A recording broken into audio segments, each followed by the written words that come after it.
Hey, friends, it's another Locked On Twins. The Twins fought gamely, but didn't have enough to beat the Astros. We're going to do an autopsy of the series with a surprise drop-in guest. That's Mr. Tom Schreier. We will get back to him in just a second. But first, this is Locked On Twins.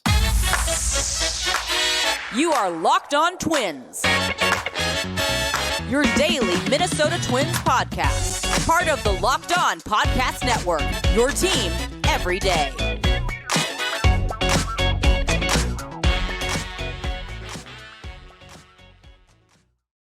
What up, what up? We're back here for another Locked On Twins. I'm your host, Brandon Warren. You can find me on Twitter at Brandon_WARNE. Though, as I'm sure our guest will attest, do not find me on Twitter. But our guest is Tom Schreier at TSchreier3. If you can't see it on the screen, that's TSCHREIER3. Before we get to him, though, thank you for making Locked On Twins your first listen every day. We're going to have a ton of off-season content, season retrospective, maybe some, what do they call those? The mock off-seasons where you do your little thing and all that. So we'll have all kinds of fun content like that. I'm going to talk to a few players. I know we talked to Matt Cantorino about maybe coming on, and a few other guys. We'll see who we can get to agree to that. But please feel free to be active in the comment section, whether it's a live show, a recorded show that goes up on YouTube or whatever. Love to hear from you. And 2 5-star review, like, subscribe wherever you are at. And if you want questions answered, we're doing a third segment where we'll talk first and foremost about the Alana Rizzo and Jake Mintz situation. But we will also answer your questions and hear how fans are feeling in the voice of the fan. Now, before we get to that, though, we do have to talk about the ALDS, Tom Schreier. And I gave it a day to kind of simmer, but I also had a sick baby yesterday. So it's going to be pretty hard to record a show with an 11-month-old snotty baby. So we gave it some time. A friend actually said, hey, I just saw Tom Schreier at the game. And I said, condolences. But Dude, can we reveal who this was? I'm trying to think who I saw at the game. You may not have seen this guy. I'll give you a hint. I can't give you a hint. He's from Thief River Falls. How about that? Okay. Yeah, you probably won't help you. The Twins and Astros. So you were at Game 4. Were you at Game 3 as well? Yeah, I was at both. Yeah. And then how about the Blue Jays series? So I was at I was at both Blue Jays games. The only thing I missed was Houston, and it was, I forget what I was telling this to, like, very expensive to fly to Houston just at like moment's notice, but also I had, let me think. So my mom's birthday, my friend's kid's birthday, and then my friend's wedding. And so I was like, yeah, if I leave for Houston and just miss all that stuff, like I'll lose like at minimum 3 relationships, but there's probably more. So yeah, missed that. I think I said that on the show before. Watched, I'm trying to think if it was game 1, like on my iPhone with like 5 dudes surrounding me. So not an ideal way to watch baseball, but yes, I was at all the home games. I'll be honest, really excited. Came away encouraged. I was sitting next to Lou Hennessy, who writes about the Twins for us too, and he took it a little hard. You know, I think it's just tough when you follow a team like this, and there's so much promise. And even in the locker room, guys were saying, "I think this is World Series caliber." I think that we have all the components, and we saw. I mean, probably disappointing. Obviously, the runs they scored, the lack of runs, especially in games 3 and 4.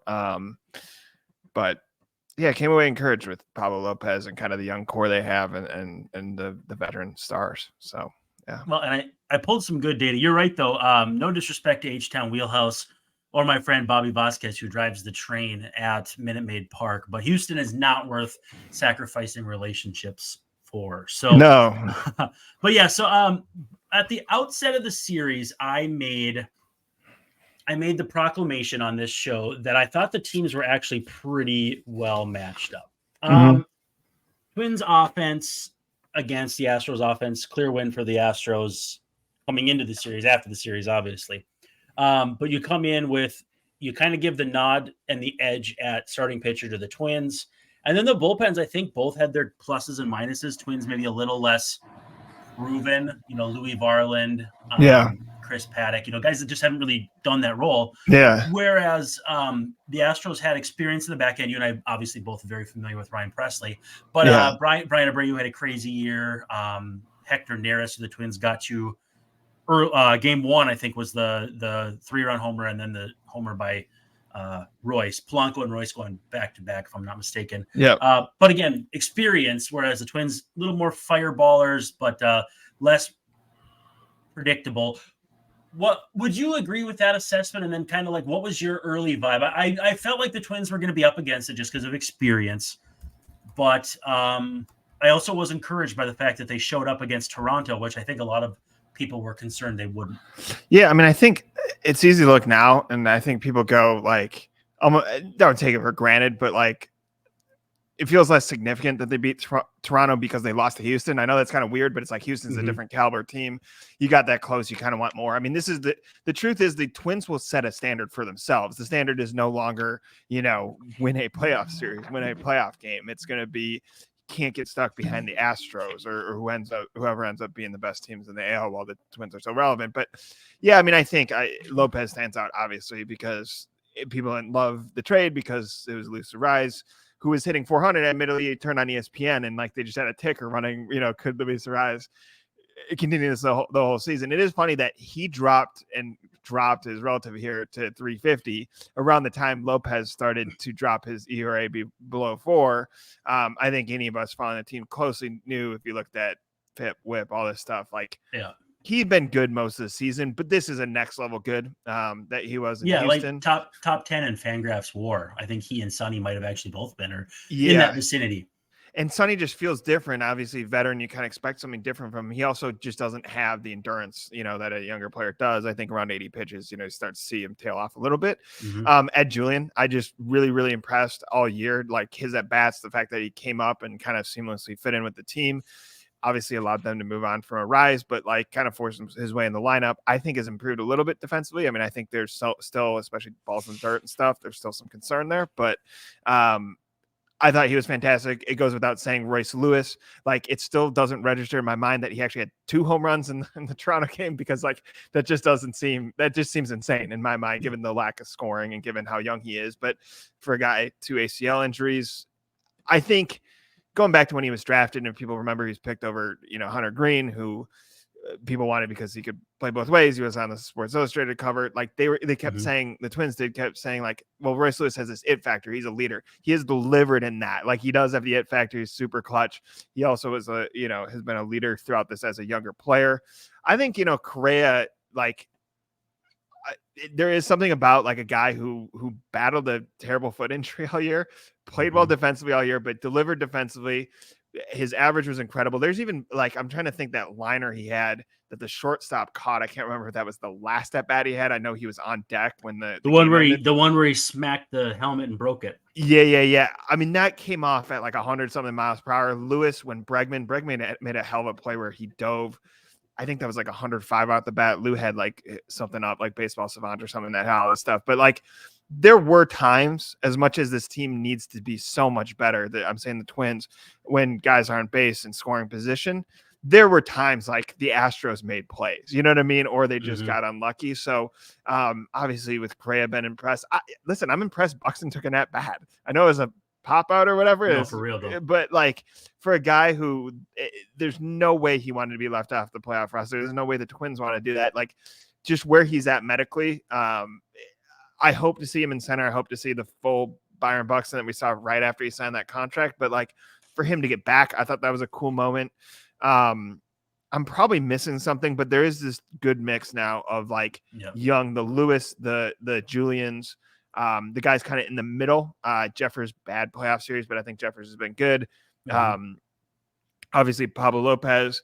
I think Kirilloff, if he stays healthy, takes good at bats. There's some qualms about his defense, and like the error was not great, but I think that guy's at bats make him, a really good player. I think a healthy Correa still has it. I'm not giving up on like whatever the 28-year-old Carlos Correa.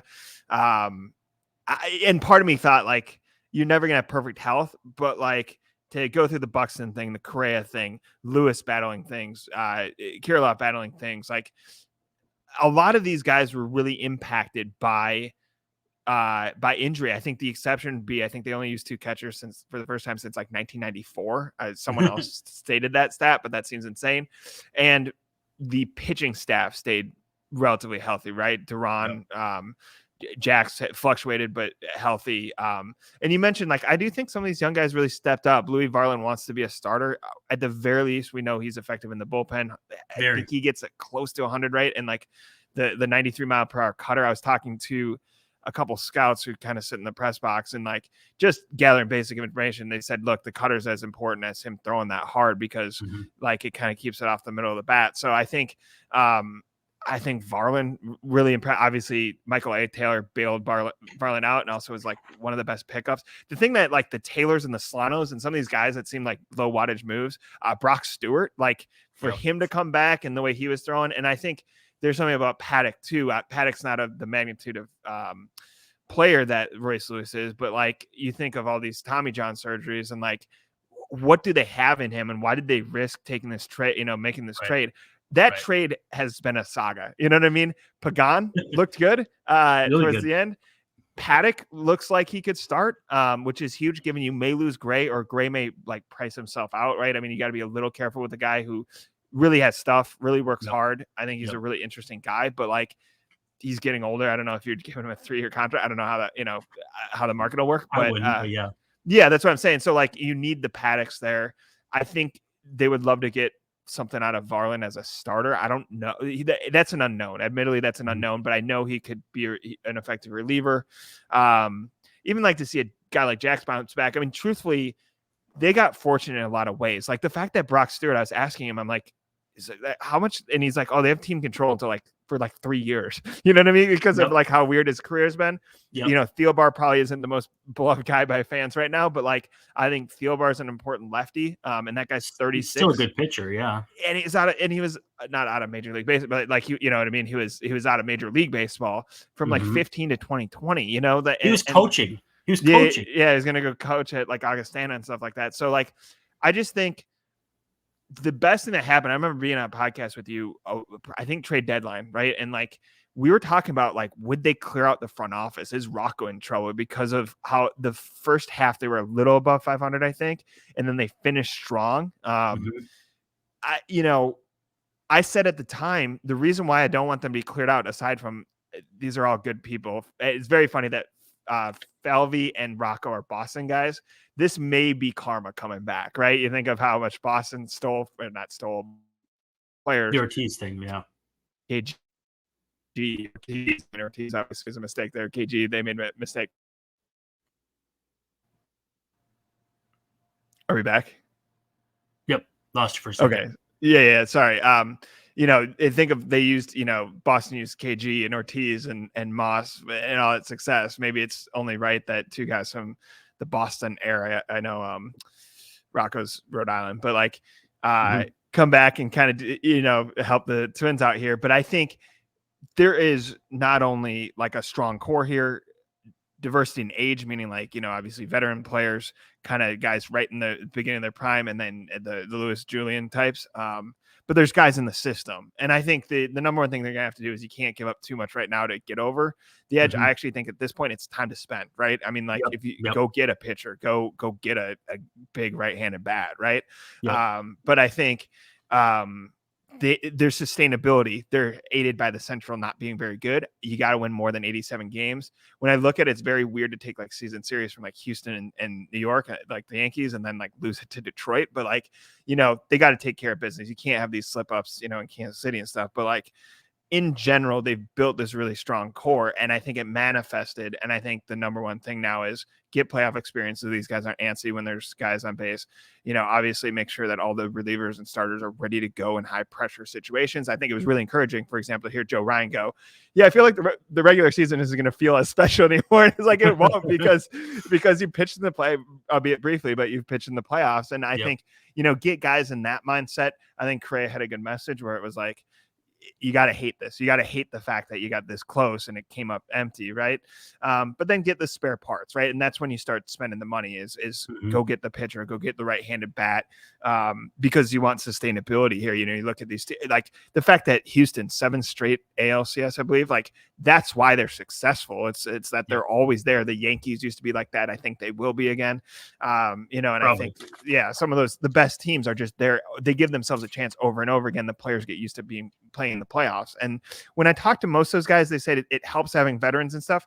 Most of them are like, you just have to stick to your routine. You got to pretend like this game is game 87 or game, 96 or whatever against, Cincinnati or so. You know, you got to treat it like any other game. And I think they're going to be more and more able to do that the more they're there.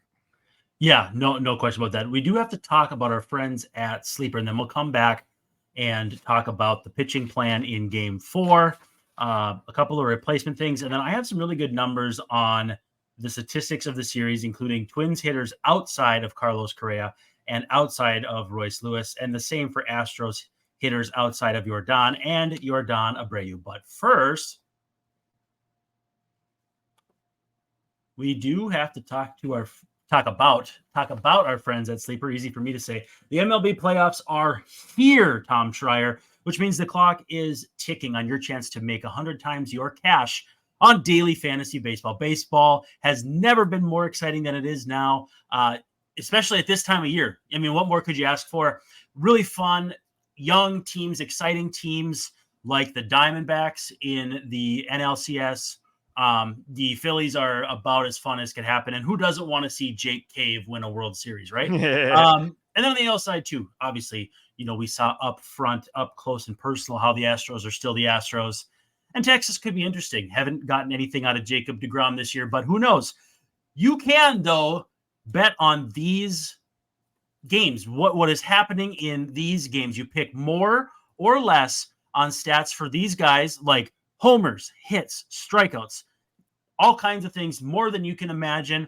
And you can get up to 100 times payout on Sleeper. You get your picks right, and you can win big. It takes less than a minute to do your picks. There's a group team chat in there where you can kind of razz other people that you're going up against. And, you can pick a guy like Corbin Carroll, who's been, a big thing for the Diamondbacks all season long, big part of where they're going. But again, use the promo code LOCKEDON on the app, and you'll get up to $100 match on your first deposit. Terms and conditions apply.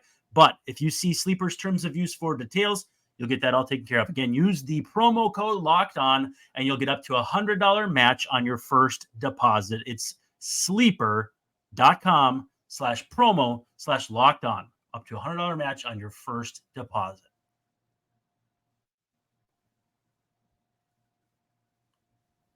All right, Mr. Schreier, we're back here, and we are going to talk about the Game 4 pitching setup. Joe Ryan goes a couple innings, then they kind of mix and match the rest of the way.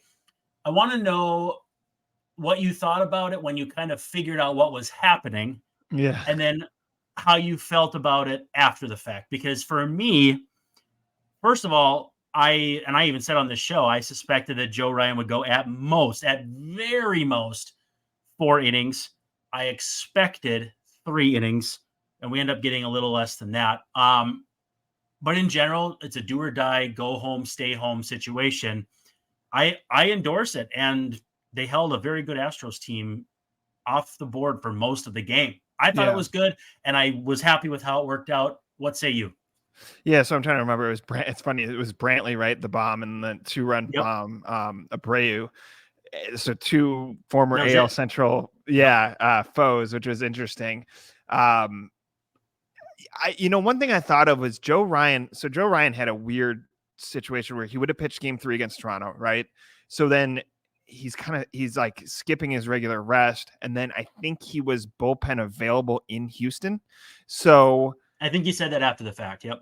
Yeah, and so like part of me thinks it's a little hard for a guy who is a starter who's used to, one of the reasons why they set it up with Sonny Lopez, aside from them being the two best pitchers, is that they were on regular rest, I believe, in those games or something close to it. So like, I think it's hard for a guy like that who's been a starter the whole time. He's not kind of a controversial tweener. Like, we know he will start next year, for example, to prepare for both for the bullpen and a full-fledged start in an elimination game. And so I think they treated him like a starter, as like a bullpen arm and like an opener almost. And I think there were some stats that Joe Ryan's such a funny pitcher. Like, he actually is better, right? Dude. I've never met him because I haven't covered since he's come up, but he seems like a funny dude. Interesting guy. By the way, like, should be really clear, a really, really smart pitcher. Like, if you really want to get into, where would you put him on the Aaron Thompson curve for? Yeah. Aaron Thompson. For people who don't remember, Aaron Thompson would have been like 2015, I think. Yeah. Back the J.R. Graham this year, I think. Yes. My actual like college friend J.R. Graham, who somehow pitched for the Twins as a Rule 5 pick.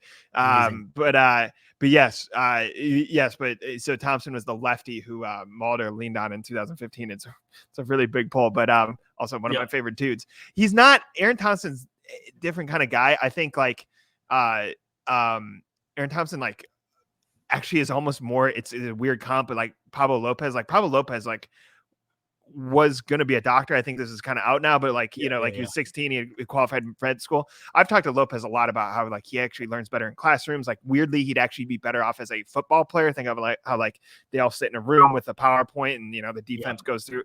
Like, baseball is so individual. You talk to the catcher, you talk to the pitching coach or whatever. Aaron Thompson came off to me more as kind of cerebral, like a Lopez. Like, Joe Ryan is a surfer dude. Like, I went to school up in Northern California. He's Marin County, so across the Golden Gate Bridge from San Francisco. He is very much a California dude. But like, if you want to ask why he uses a splitter in certain situations, I believe he said he throws them two different speeds, 88 and 82, which is kind of interesting. How he views fastball usage and how he could throw two that are 91 miles per hour, but because one is low in the zone and one's up in the zone, the one up in the zone actually is perceived as faster to the carry hitter. And all And that. some of this stuff is like, if you really know baseball, is pretty intuitive, but like, everything he does is very intentional. And I think statistically it was right to use him in the first inning. I think it's also right in terms of he was being used in the bullpen and odd rest. I know. So I sit next to Lou and then Theo Tollefson, who also, he works for a TV station down in Rochester, and he also writes for Zone Coverage. And Theo was very against, he wanted them to go to Paddock and keep Thielbar in the bullpen because he's the lefty option. I get what they're doing. That it was like two lefties, Abreu, and then another lefty. And these are obviously some of their better hitters. At it. Maybe you know the order off the top of your head, but like, I get they're trying to match up. I think it's Brantley, Abreu, Tucker. So Alvarez, Brantley, Abreu, Tucker, or something like that. Something like that. So I get what they were trying to do, like stall the threat. Yep. The righty gets Thielbar, right? And I understand, like, that's not, if you're at the game, that's a bummer. I get the immediate reaction. Everyone in the locker room assured Thielbar, like, hey, we probably got to score more than 2 runs to beat the Houston Astros. Yeah. So, like, I think the strategy made sense. It didn't work perfectly, but it made sense. Also, like, I don't think Abreu's been the same player he was in Chicago. So it's like, he should be less of a threat. He was really good in the playoffs. He also probably knows Thielbar a little bit, right? So, like, listen, I think that is what it is. You could make the argument to go to Paddock. I really loved what Paddock did here. We talked about, I think he was hitting like 97. He just looked sharp. He looked like a starter. That's how you use a guy like that, where you kind of get some length out of him. I'm trying to think. Did they go Jax Duran? I'm trying to think of how that finished, because it would have been 2 innings from Duran. Yeah, Stewart, Jax Duran, something like that. Yeah. And so I think they hit all their marks with the exception of Varland. Yeah, and I think it makes sense to go, listen, you're going for broke. Like, I understand you'd want Duran again, but like, you have the travel day. Duran's been good. I think Duran wore out a little bit with too many 2-inning outings in the middle of the season. But I think mostly his issue is that he was having an issue with the curveball. And I think Duran wisely late in the season just started throwing curveballs to guys, going, hey, it's here. You know what I mean? You got to honor it. The Splinker obviously remains one of my favorite pitches, both the name and the functionality of it. As it should. Splitter, sinker. Yeah. So like, and Duran looks like he kind of got right at the end there, which was great. again, I'm a huge Brock Stewart guy. I just think that's an awesome story. It's like Theobar, like a guy who's kind of just grinded it out, trying to make a career for himself. Really, really smart pickup. And it was nice that he finally got back. He said part of it, so he has tendonitis in his elbow, and like he had to like floss it, meaning, again, if you see the video, like he's kind of like going back and forth, up and down, kind of like what you see a pitcher do in warmups where they're moving their elbow in different ways. And he's like, it literally is kind of flossing the tendon, I guess, in like the bone or something like that. Move it around. Yeah, and I don't totally understand how it works medically. To be fair, it's you don't want to floss with your tendons. That's medical advice from me there, but that's as far as I'll go as Dr. Tom here. But I think to see him come back and just, be Brock Stewart again, I think it was really good. And yeah, I think it's very funny that, when we were talking at the deadline, it's like, can they hit lefties? Well, somehow they figured that one out. Now I get part of that was Correa wasn't hitting and Buxton was hurt, right? But like the other thing was like, how will the bullpen look? Now you get more reinforcements. I really see Paddock as a starter who was in the bullpen. I see Maeda obviously as a starter who was in the bullpen.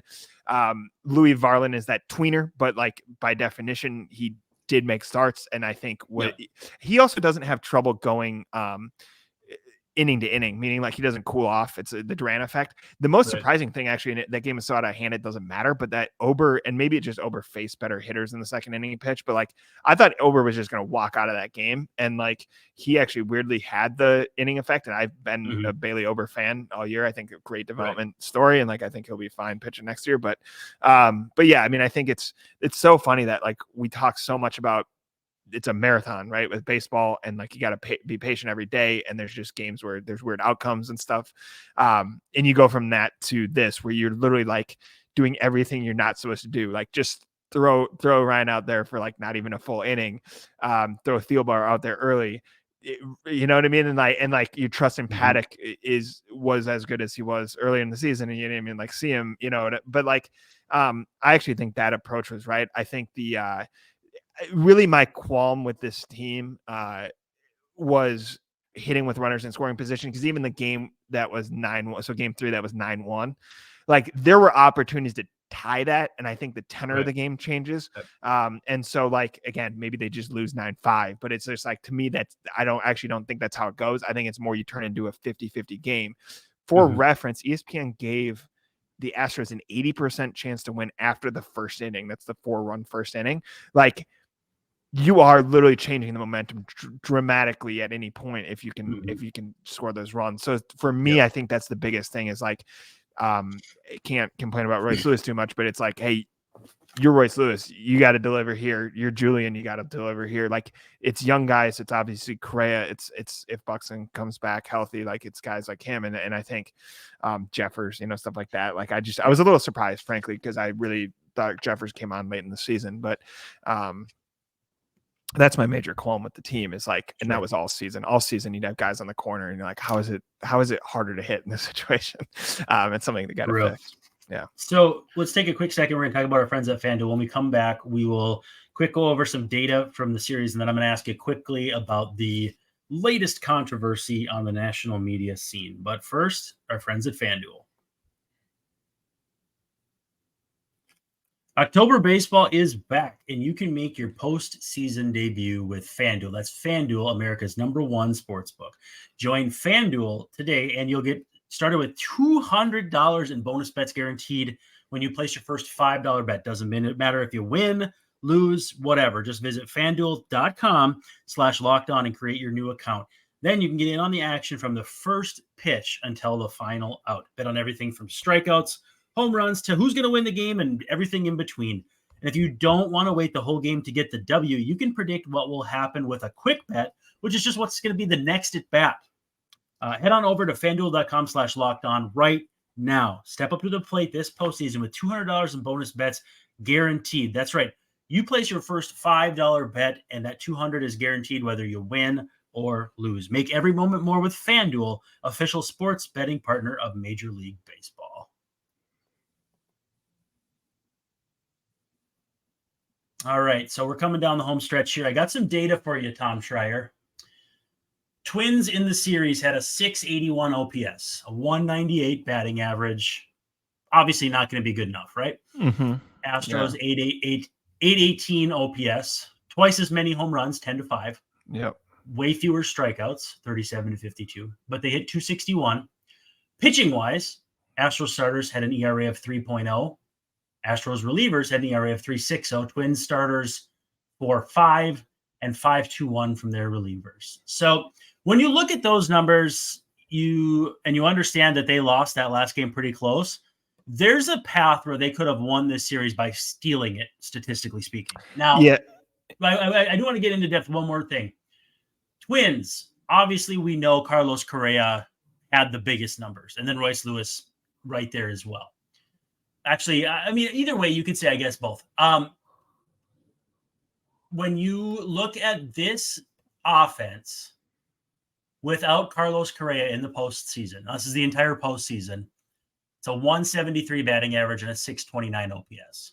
If you subtract Royce Lewis, it's a 164 average and a 552 OPS. So again, we're not just arbitrarily subtracting guys and saying that's that, but it goes to show the effect that individual players can have in a series. Now, on the Astros side, without Yordan Alvarez, their OPS drops over 200 points. that guy. 611. 611. Now, if you look at their offense without him and Abreu, it must have pulled this wrong because I have 611 for both. If you drop Yordan Alvarez, make sure I got this right. If you drop Yordan, it's a 692 OPS. Jeez. And if you drop Jose Abreu, it's a 611. So if you drop those two guys, you lose about 100 points of OPS each way. But again, that goes to show, though, how much you don't want to let big guys beat you. We also don't necessarily have a choice in October. You're not just going to load the bases just so you don't face these guys. Yeah. Especially with Kyle Tucker, the RBI leader, hitting behind them. Yeah, no, well, and I was gonna say, like, as it pertains to the Twins, like I think it was Kepler struck out to get Lewis. This is when he chased the slider in Game 3. Like, I was like, dude, Kepler's just setting Lewis up or whatever. Here's the thing. I think what we're finding here is what we already know: big time players like drive winning in the postseason. Yep. Correa's that guy. I know he was frustrated with himself, but like again, like throughout most of the series. That guy was fantastic. Royce Lewis, Julian is becoming that guy. I believe a healthy Buxton would be that guy. Like, I think there's these big time players step up. Alvarez, like, just is a machine. It's so funny that, like, I only know this because it said on the scoreboard. The Dodgers traded him for like some reliever before before he even played in the system. Like, that guy just seemed like a cheat code. Each team is going to have guys who slump. Each team is going to need their stars to step up. I think you're right. Like game three not only was the turning point for obvious reasons. It's like if you steal a game with Lopez in Houston, you hope that Sonny wins the game, right? Or they win the game with Sonny pitching in Game 3. But it's also that game skewed the stats, right? You know what I mean? Like obviously they didn't score a lot and they got scored on a lot. So I think like that obviously that was the pivot point. It also would have been even if they lost, meaning like if you win that, but like Houston comes back, it's not going to feel great, but it's like it does feel it's a different vibe losing in your stadium than if you go out to Houston. I think expectations obviously are going to be different, but it just. That's what I'm getting at is there is a difference between those two teams. I also look at kind of season series and it's like, it is concerning that, for example, like the Rays were 5-1. I understand like those games happen at different times and stuff like that. But like every time I kind of watch that, and I know one of those series, I think the one in Tampa was at a low point for the Twins, but I was like, man, the Rays look like they kind of overmatched them. Certainly it was concerning like Baltimore. And I know Baltimore and the Rays both were disappointed in the playoffs, but like Baltimore, the shelled them right. Going into the All-Star break. Like I'm trying to look at this holistically, not just comparing them to the Astros, although that's going to be the comparison going forward, but also kind of the best teams in the AL. Like the Twins can compete with them, but they are not like certainly, you know what I mean? Like without a doubt, neck and neck with those guys. And so I think the stats tell the story correctly. I think the Twins have the star power. They have the pitching. They finally have pitching and a shortstop. I was kind of writing about that I don't even know if it's a curse so much as Guzman left. They didn't replace him. did not win a series since and really didn't have great pitching a lot of the time anyway. So now that you have the pitching, you have the shortstop, you have stars around those guys. I think it's just filling out a roster. And I think that like the Twins should feel good about what they've done in terms of kind of what they built, not just because it's like a flash in the pan. You can win next year. It's you could win for the next 5, assuming again, don't lose to bad teams. That's always the case. Right. Build to beat the Astros, because if you can beat the Astros, you could probably beat Baltimore or Tampa in these other teams. And like, you know, throttle down, as in don't burn your farm system, but like spend money now, because I think there was 41,000 people at Game 3. I think that's right. You can get to that number in regular season games that matter, as in like the opponent's pretty good, because that fan base is waiting, right? That it's a latent fan base wanting to embrace the Twins.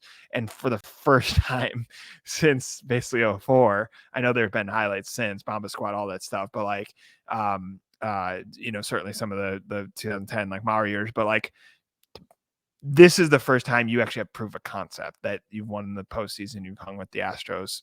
Throttle down now, you know, show that you're all in and ready to kind of be in that class, the best of the AL. So before we go, I do want to ask you about a very hot button topic. You are probably more plugged into this side of sports content than I am, or than most people I know. But so Jake Mintz of Fox Sports, also former, or my, you know, Cespedes Family Barbecue is where he and Jordan Schusterman podcasted and all that fun stuff. He reported, and it was corroborated by Chelsea Janes, who used to be a Nationals beat writer and then went to politics. And I'm not sure if she's back on that beat or not. They both heard Orlando Arcia in the clubhouse say, "Attaboy, Harper," after Harper was doubled off in the second game of the series, if I'm not mistaken. Right, yeah. And anyway, he reported it, and it turned into a huge backlash of what's off the record and on the record. Now, I want to tell a personal story quickly. I had a time where I heard something I wasn't supposed to hear between an executive and a player. I won't name either of them, but I've probably told you this story. And it was actually a very benign comment. It was just encouragement, but it was said during a situation where it was very important. Anyway, I tweeted it. I got a message saying, "Hey, could you take that down?" So my understanding about clubhouse communication is, because everyone's like, well, if they could hear it, it's okay to report. And I think it's a little more gray than that. I don't think it's a lot more gray than that, but I think if it's said out loud where the entire room can hear it, if it's said directly to you while you're holding your recorder, that's fair game. But when you hear something another person says to another person in a conversation you aren't part of, that's where that gray area grows increasingly darker, because it's really no different than doing it out in public. And again, I don't know the rules, if there are hard and fast rules as far as like a expected level of privacy you're granted in public conversationally. Like, I don't know if there's an expected standard of that, but I think actually the way my situation was handled made sense to me, but it doesn't apply here where Arcia said it way out loud. And then I think that was it Chelsea Janes addressed it as though, what if the TV cameras would have heard it? You couldn't take it back. Where this comes full circle is Alana Rizzo going on High Heat with Christopher Russo, calling Jake Mintz a derogatory term. Like on MLB term. Network. Yeah. On MLB Network for forgetting for a moment that Jake is a member of the BBWAA. Card carrying is permitted in any clubhouse across MLB. And then denigrated him as a blogger and whatnot, a podcaster, whatever. What's your takeaway from this? Because it's not entirely wrong that some things that are said in the clubhouse don't get reported. But I want to be very careful not to say that as though it's, protecting the boys or whatever. You're not protecting them or doing it to protect them harassing someone. It's not like that. It's not some sort of power dynamic. It's more about the rules of private conversation, public conversation, on the record, off the record. RCI had no right to claim he was off the record in this case, but I think that the people who got on my case were right because I took what was a personal conversation and reported it. Your thoughts? Yeah, I mean, I think everything requires discretion. Anything you do as a reporter, I think that's probably almost universally true. I've obviously it's a fine balance from PR to grandstander or like a yeah. I mean, campaign. I think like to try to sum up a lot of thoughts succinctly. Like I was out at the Vikings facility doing reporting, talking to other reporters. Obviously, this was in the news. There is someone I know who knows the Fox reporter who obviously gets blown up on MLB Network. Like I even had a separate conversation with someone where I was like, people go about their business different. I always think relationship first, meaning say if you tell someone this is off the record, it's off the record. I don't use anything. I don't quote anything that I don't record. There is information that I have in stories that I address with my own knowledge that I don't attribute because I've heard it from multiple people and I know it's true. And more and more I have done taking, just talking to a guy, taking notes, and they can Brock Stewart. This is an innocuous thing. Brock Stewart. I know the flossing thing. I don't have a quote on that. I just was talking to him and wrote it in a notebook. You know what I mean? Like that's how I know that information. There's other things I'm careful with. A guy will tell me something and I'll go, hey, like, just to be clear, that's on the record. There are times like that goes back to a relationship thing. You have to trust that the player knows, hey, if I say something into a recorder, it's quoted. If I say something within earshot, it's kind of fair game. If I tell you a piece of information and I see it in a story, again, not attributed, but like they have to trust I've sourced that from multiple people and it won't be traced back to them specifically. Right. Yeah. And I think more than anything, I'm trying to create understanding. Obviously we write opinion-based things. Sometimes it's for editing, right?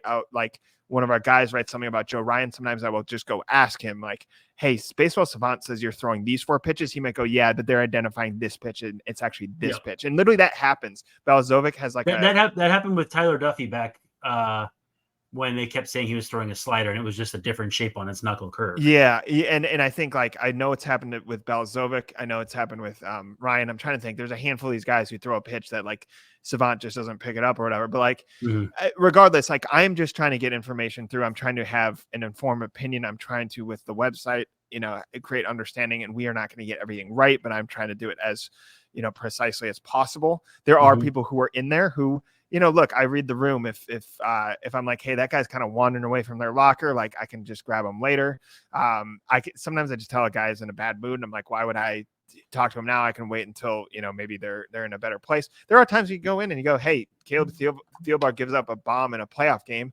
Like you got to go ask him about that. And by the way, he handled it incredibly professionally, but most of those guys do. Correa, we asked him about him getting booed. He goes, yeah, dude, like, I know why they're booing me. You know what I mean? Like, I think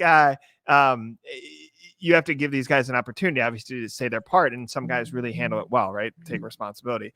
In terms of stuff that's just said in the locker room, there are things that I've heard that hasn't been reported. It's not anything more than I'm just like, that doesn't seem right. It's a journalistic instinct. It's a human instinct. You know what I mean? I was like, yeah, that's just not. I was clearly not part of that conversation. If a guy's shouting something out loud, by the way, that is sports, that's baseball. Like it created a moment that's actually like captivated people who are casual fans, meaning Bryce Harper, superstar, hits 2 bombs and staring down a guy. Right. And I think, by the way, aside from obvious taunting, I think it's fair for players to go back and I struck you out there and he comes back and hits a bomb off him. Like that is a narrative. That's a story. That's 2 guys being competitive. And I don't think there's anything wrong with that. Certainly don't want to put, I forget who went after Correa. It was some like random guy. Correa handled it super well. He's like, I hope that dude's family is all right. You know what I mean? And like, so guys handle this stuff all differently. I think it's an opportunity for players to be competitive, for players to kind of show their humanity in terms of, hey, maybe this guy came after me. I don't need to get, bicker with them. There is beef between guys. There's also just funny stuff. Like I think of Glenn Perkins and like Josh Donaldson way back in the day. This is A's Josh Donaldson and obviously Perkins pitching for the Twins. Oh yeah, the foul ball. Yeah, and like kind of anything he pimped it or whatever. And like, like there are instances like that happen. There's certainly something kind of between Jeffers and Garver. And so like, I think that stuff's fair to report as long as you've done it ethically. And I certainly someone should not go on TV and berate someone for reporting something that was up and open in the locker room. And baseball should embrace this because it wasn't something. There was sportsmanship to it, meaning like it wasn't offensive. Yeah. He's not putting him down and being like, saying something about his mother, saying like, hey, this guy sucks or whatever. Yeah. It is like, plays like that happen. And I think it's fair for a guy to react. And I think it's fair for Bryce Harper to stare him down. This didn't turn into some sort of like fist fight. And even that, like, that happens sometimes in baseball. It didn't turn into a fist fight. It didn't turn into something incredibly disrespectful. It turned into a moment. And I think, there just is this weird thing. And obviously we live in this world. We do podcasts. I read online, like stuff like that. But like, it's weird that we're in 2023 when like most newspapers are online and people consume it that way, when most newspapers have a podcast, when, people consume Chris Russo's content, whether it's through MLB Network or when he's on First Take, through the internet, through clips on YouTube and stuff like that. It doesn't make sense to do that. There are podcasts that are disrespectful to players and are nonsense. There's people who write things that are disrespectful and nonsense. There are people who, unfortunately, and it's their prerogative, go into a locker room and report something that they, don't have recorded or don't have on the record or whatever. But like, in general, I'd say like, I'm sure this guy, just because I know someone who knows him, goes about his business the right way. I don't think he did anything wrong in reporting that. And the other thing is, look, you are allowed a small window of time into the locker room. It's large enough to do their job, but it's not like you're sitting around there forever.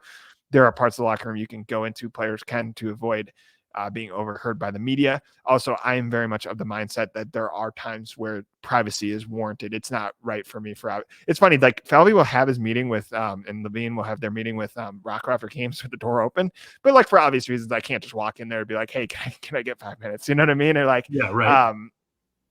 I think it's fair, as much as Chris shared what he said, and I think Rocco actually shared what he said after the game. I think it would be inappropriate for us to walk in while he's telling the team, hey, you got to feel this pain and you got to learn to resent that. Like, I get that some people would want to film that. I'll be honest, even during the celebrations, like I didn't think of this because, again, I haven't covered a lot of this stuff. Like, it was kind of weird being there. Like, I didn't take part in it. You know what I mean? I was more talking to guys individually. Polanco, hey man, like you've been with the organization since 2009. What is this moment for you? Like, for you? Talk to Thielbar a little bit. Talk to Varland. Just like even Showman and Julian, because like Showman's like the coach that kind of came up with Julian, the hitting coach. Talk to Falvey, obviously. Like for me, it was more capturing moments, things I can write about in the future. So I'm very much of the mindset that there are times where there are private times, right, for the players and coaches. There are also times when they should be revealing, because they should be telling us what's going on so we can relay that information to people, because again, like guessing doesn't really do anyone any good. So yeah, I mean, here's the thing. If it happened with the Twins, again, there's probably some people I'd lean on just because I'm still young-ish. And like, I may go, hey, is it sort of, but I may lean on some people who are older reporters. I mean, because I think it's fair to say, like, I talked to a guy like Patrick Royce or Dan Hayes or something like that, and like, just go, hey, like, how would I handle this? But in general, I think that stuff's pretty fair. There's other conversations that you may overhear and you'd be like, yeah, that definitely was not supposed to be for me. And like, also, what does the public really get from that? And I think I get enough stuff, again, on the record, off the record, observing, whatever, where I feel like if you read us Zone Coverage, if you listen to the show or whatever, like, you are getting stuff that I'm trying to be as correct as possible and as forthcoming as possible. And I think there is some just decency and respect you should have for people and allow some privacy. Yeah. Well, I think that's a good enough place for us to wrap it up. Tom, you're about to skedaddle on out of here. Yeah. Get out of this rain, or maybe they'll have some rain too. But no, it's supposed to be terrible there. Yeah. Oh, cheapers. Well, hopefully it's not on the field. Terrible. Yeah. So again, he's Tom Schreier. Thanks for listening to us on Locked On Twins. I'm Brandon Warren. Make sure you like, subscribe, give us a 5-star wherever you're listening or watching. And that's all we got. That's a wrap. We'll be back here on Monday. We'll have a lot of fun off-season and post-season content. But for now, this has been Locked On Twins.